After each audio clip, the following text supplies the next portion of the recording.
అవును sir, song కానీ ఇటీవల ఇచ్చిన ట్రైలర్ చాలా బాగుంది.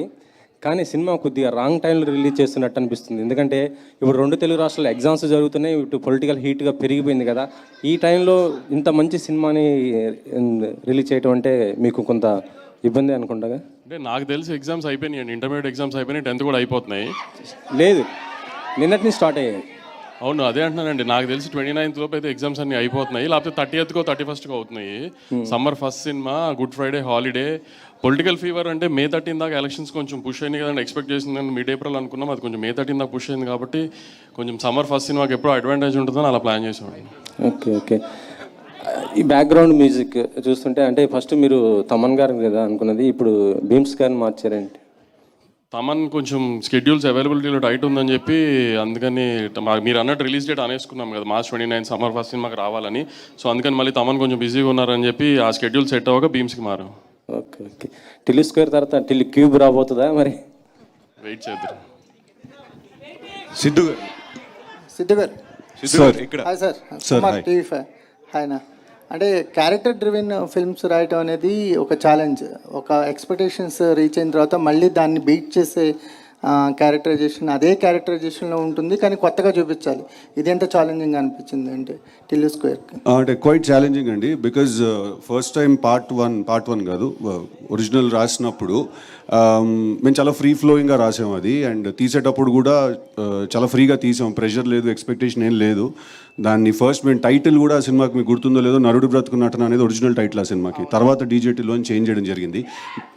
దాట్స్ బికాజ్ ఆ సినిమా ఆ క్యారెక్టర్కి వచ్చిన రెస్పాన్స్ బట్టి ఆ టైటిల్ చేంజ్ చేసుకున్నాం. Then it became a fully character driven film like మీరు అన్నట్టు ఇందాక. ఇప్పుడు పార్ట్ 2 రాసేటప్పుడు వాడు ఆ సినిమాలోనే వాడు అంత మాట్లాడాడంటే ఈ సినిమాలో ఆబ్వియస్లీ ఇంకా అప్ చేయాలి గేమ్ అని కాన్స్టెంట్లీ ఉండేది మా మైండ్లో. So it was quite challenging అండి, to be very honest. So will see 29th Anupama garu. So hello అండి. హాయ్ అండి. టిల్లీ స్క్వేర్కి వచ్చేసరికల్లా గ్లామర్ థింగ్ అనేది ఎక్కువగా కనిపిస్తుంది ఈ క్యారెక్టర్. అంటే బిఫోర్ మీరు చేసిన క్యారెక్టర్స్లో కంటే అనుపమకి గ్లామర్ థింగ్ టిల్లీ స్క్వేర్తో యాడ్ అయింది అనిపిస్తుంది. మీ కామెంట్ అండి. గ్లామర్ అంటే నేను చూడడానికి అందంగా చాలా చెప్తున్నారా? ఈ అందాన్ని ఇప్పటి వరకు బయట పెట్టలేదని అంటున్నాను. మంచిదే కదా అండి, అందంగా ఉండాలి కదా. సో ఏంటి క్యారెక్టర్ ఎలాంటి ఎక్స్పీరియన్స్ ఇచ్చింది? అంటే బిఫోర్ కూడా చాలామంది హీరోయిన్స్ పేర్లు టిల్లీ స్క్వేర్కి వినిపించాయి, బట్ మీరు ఫైనల్ అయ్యారు. క్యారెక్టర్తో మీ జర్నీ ఎలా అనిపించింది? అంటే ఇది నేను కెరియర్లో చేసిన one of the most special characters అని చెప్పొచ్చు. I love you two guys అలా చెప్పొచ్చు. ఇప్పుడు దాకా లైక్ పాస్ట్ 3 years నుంచే నేను ఎక్స్పెరిమెంట్ చేయడం నా కెరియర్లో, డిఫరెంట్గా క్యారెక్టర్స్ చేయడం అవన్నీ స్టార్ట్ చేశాను. అప్పుడు దాకా నేను చేసిన క్యారెక్టర్స్ అంతా నాకు ఇష్టం, కానీ యాజ్ అన్ యాక్టర్ నేను ఎక్స్ప్లోర్ చేయలేకపోయాను కొన్ని characters because of the limitations I had and the circle I was put in to. So ఒక యాక్టర్గా నేను ఎక్స్ప్లోర్ చేయాల్సిన ఒక ఏరియా అనమాట, అది ఎక్స్ప్లోర్ చేయడం ఇక్కడ జరిగింది. And I strongly believe in the character అండి. I really think it's one good character that I can be proud of. Okay, so ఈ సాంగ్కి మ్యూజిక్ కంపోజ్ చేసిన అచ్చు గారు ఇస్ హియర్.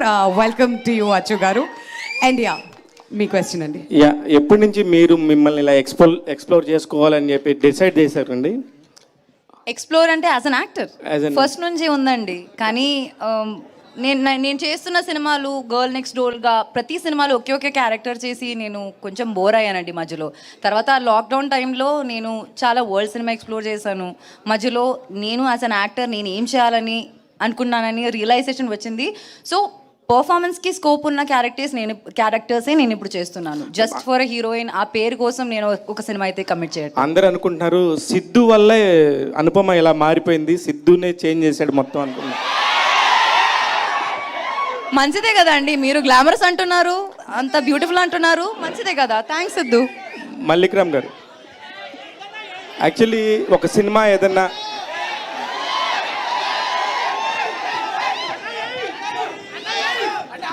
సిద్ధు గారు ఏం చేయలేదయ్యా, వదిలేయండి. మల్లిక్ గారు మాట్లాడు సార్.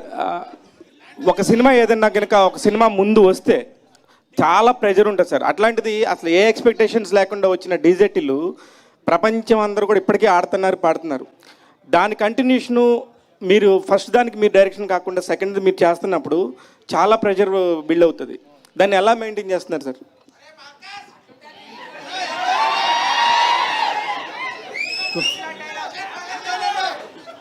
అసలు స్టార్ట్ చేసినప్పుడే we had a lot of pressure అండి. అంటే మెంటల్గా తెలుసు we're going for a big challenge అని ఒక ఐడియా ఉన్నింది మాకు. బట్ మనకు స్టోరీ, కాస్టింగ్, మ్యూజిక్ ఇలాంటి మంచి డిపార్ట్మెంట్స్ అన్నీ కుదిరినప్పుడు ఆ ఎక్స్పెక్టేషన్ మ్యాచ్ చేయగలము అన్న confidence as we're doing the film మాకు అనిపించిందండి.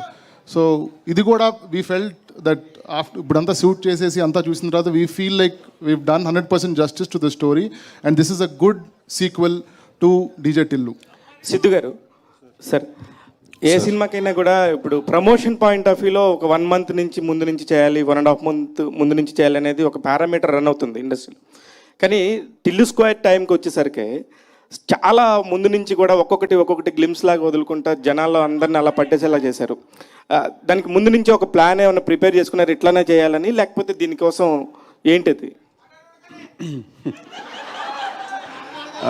లేదు సార్, అస్సలు అలా ఒక ప్లాన్ చేసి స్ట్రాటజీ లాగా చేయలేదండి సార్. క్వశ్చన్ అడిగారు మీరు. కాదు, no he was just passing the mic. No, I wanted to make sure he was listening. First నుంచి ప్లాన్ చేసి స్ట్రాటజీ లాగా చేయలేదు సార్. కాకపోతే మేము యాక్చువల్లీ Feb 9th రావాలి, కానీ ఈగిల్ ఏమంటారు మన ఫిలిం కౌన్సిల్ తీసుకునే డెసిషన్ వల్ల we had to move, we had to respect the decision. కానీ అప్పటికి మేము సరే చాలా మెటీరియల్ రెడీ చేసి పెట్టుకున్నాం. మాకు ఒక సాంగ్ ఉండింది, ట్రైలర్ ఉండింది, ఇంకొక సాంగ్ వీడియో రాబోతుంది. వీఆర్ లైక్ అప్పటికి ఇంకా చంపేస్తారేమో ఏదో ఒక మెటీరియల్ వదలకపోతే అని ఆ ట్రైలర్ ఆల్రెడీ కింద రాస్తున్నాడు సార్, ఇంకా చూడం పో, మాకు అవసరం లేదు, నువ్వు రాకపోతే చంపేస్తాం, ఈ టైప్లో ఏవో కింద జరుగుతున్నాయి సార్. సరే అది నిజమా డిస్బిలీఫ్లో ఉండాలా ఏదో తెలియదు, ఫస్ట్ అయితే ట్రైలర్ వదులుతాం అని సినిమా గురించి బయట యూనో స్ప్రెడ్ అవ్వాలి, ఇన్ఫర్మేషన్ న్యూస్ స్ప్రెడ్ అవ్వాలని చెప్పి ట్రైలర్ ముందే రిలీజ్ చేశాను sir. So Valentine's day was a very good day Tillu trailer release చేయడానికి. సో అందుకు we release it on that day sir. Sir Siddhu garu sir, అంటే లేట్ అవటం వల్ల కూడా మీకు ఇంకా బెటర్మెంట్ ఈ అవుట్పుట్ తీసుకురావడానికి ఏమైనా యూజ్ అయిందా ఈ లేట్ అవటం కూడా? అంటే సార్ ఇప్పుడు అది ఎంత లేట్ అవుతుందో మేము అంత దాన్ని కెలుగుతూ ఉంటాం సార్. దాన్ని అది ఎంత లేట్ అవుతుందో ఒక ఫిక్స్డ్ టైం పెట్టుకొని ఒక ప్రోడక్ట్ చేస్తే డెఫినెట్లీ దాంట్లో కొన్ని ఫ్లాస్ ఉంటాయండి. బయటకు వచ్చినప్పుడు ఏ ప్రోడక్ట్ కూడా పర్ఫెక్ట్గా ఉండదు. కాకపోతే మీరు నన్ను ఇంకో 3 నెలలు వదిలేస్తే నేను ఇంకో 3 నెలలు చేస్తాను సార్. నేను మధ్యలో షూటింగ్ అయిపోయింది అనుకుని హెయిర్ కూడా కట్ చేసేసాను సార్. తర్వాత 3 కొత్త సీన్లు వచ్చాయి, చైనా నుంచి విగ్ తెప్పించాను సార్, మళ్ళీ షూట్ చేశాను సార్. మళ్ళీ 6 నెలల తర్వాత అనుపమ మళ్ళీ డేట్లు ఇస్తుంది సార్, మళ్ళీ ఇంకో 3 సీన్లు షూట్ చేస్తాను సార్. సో అది నెవర్ ఎండింగ్ సార్ ప్రాసెస్ అది. బట్ లేట్ అవ్వడం వల్ల అవుట్పుట్ బెటర్ అయిందంటే డెఫినెట్గా అయింది సార్. నాగవంశి గారు,